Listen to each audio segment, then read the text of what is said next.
que era. Quiero compartir sobre eso porque yo creo que este es tal vez el concepto. Oh, thank you. Más importante. Voy a hacerlo algo rapidito.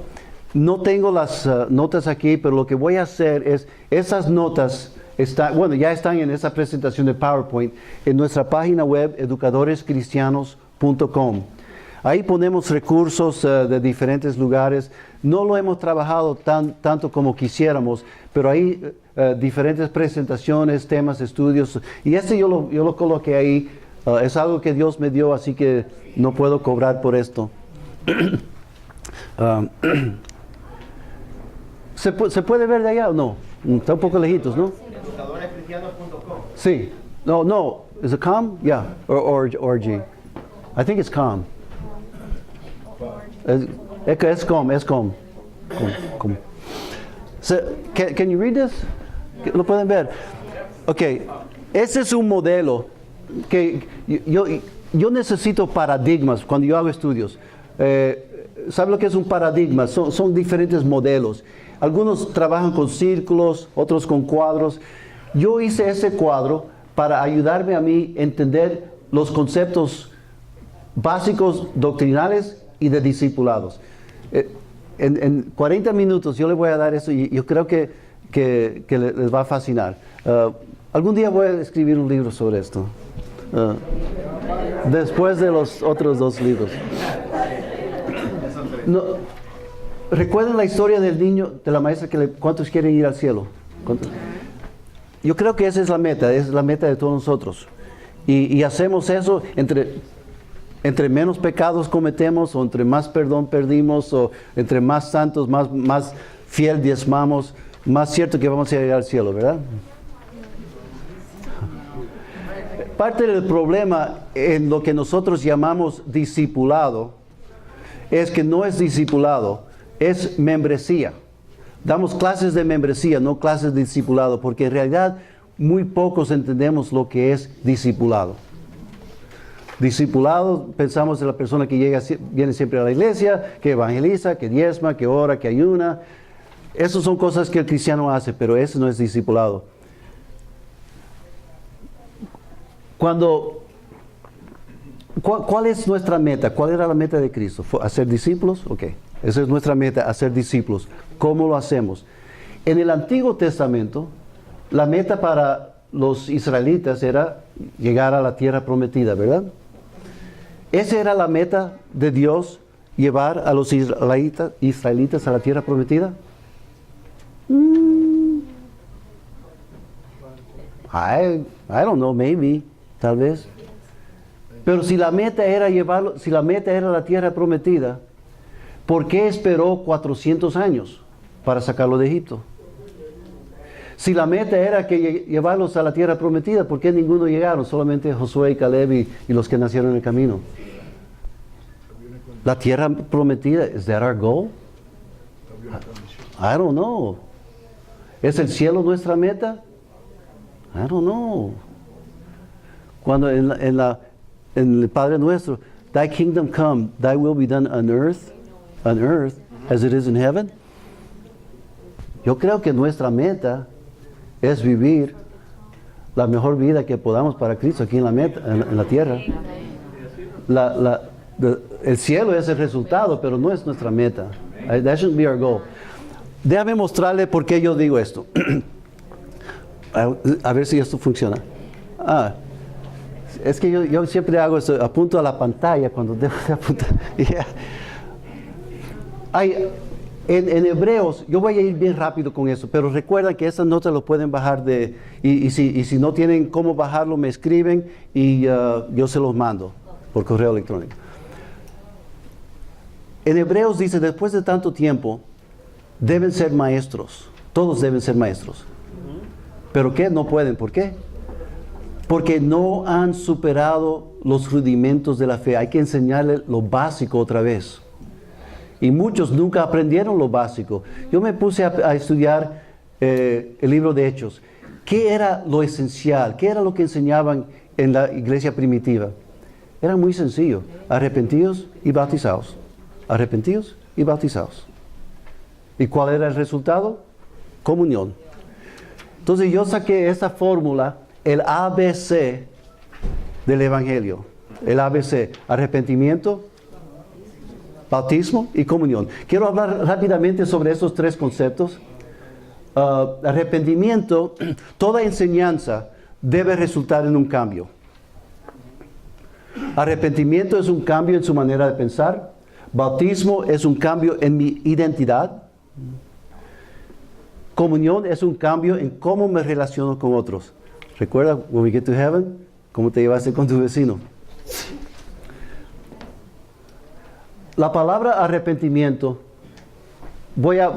después lo voy a explicar un poco, pero voy a hacerlo ahora. La palabra arrepentimiento en el griego es metanoia, que significa ¿qué? Cambio en conducta. Alguien dijo una vez un cambio de 360 grados. Bueno, ya terminé. Pero sí, implica muchas cosas, pero básicamente la palabra en sí, sin tomar en mente las consecuencias o las implicaciones. La palabra en sí significa un cambio en su manera de pensar. Ahora, lo que es importante, si uno cambia su manera de pensar, también va a cambiar su conducta. Pero nadie se salva porque se cambia su conducta. Uno salva porque se cambia su manera de pensar. ¿Y cuál era la manera de pensar que Cristo tenía que cambiar? Que tenían que hacer algo para ser salvo. Y lo que Cristo tenía que cambiar era este sentido de que no hay nada que puedes hacer para ser salvo. There's nothing you can do. Todo es a través de Cristo. Y si no cambia, y yo no tenía, en la iglesia, yo tenía ese sentido que yo, para ser salvo, yo tenía que hacer ciertas cosas que no, tenía que ser el más puro, el más santo, el más esto y lo otro. Y eso no era cierto. Hasta los 22 años de edad, yo era militar, estaba en Alemania como soldado, en el año 71. Recuerdo que era un domingo por la tarde. Yo estaba en mi Volkswagen por el Autobahn, 60 millas por hora, y los Mercedes-Benz y los Audis, todo dejándome atrás en el polvo. Y yo me sentía feliz, y era un domingo, pero de repente me sentí, I shouldn't be happy. It's Sunday, debo estar en la iglesia. Pero yo estaba aprovechando como turista, estando allá. Y Señor, ¿por qué me siento tan feliz? No estoy diezmando, no estoy ayunando, no estoy evangelizando, no estoy haciendo todas esas cosas que yo sé que debo hacer. 22 años de edad, 21 años de edad. Y escuché al Señor decirme, a Dios decirme, como 3 o 4 veces que he escuchado la voz de Dios así tan, sí, ¿cómo se dice? Tan audible, sí. Porque tú eres mi hijo. Por primera vez en mi vida, yo entendí lo que era la gracia de Dios. Alguien dijo, cuando lleguemos al cielo, lo que más nos va a sorprender es lo poco que entendimos la gracia de Dios. We're going to look around. Wow, if I only knew. Si solo hubiera sabido la grandeza de la gracia de Dios.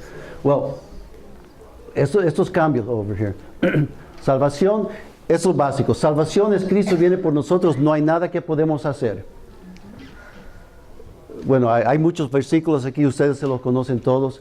Justificación es lo que Dios nos hace para nosotros por el bautismo. Yo no soy muy artístico, pero esa es la palabra.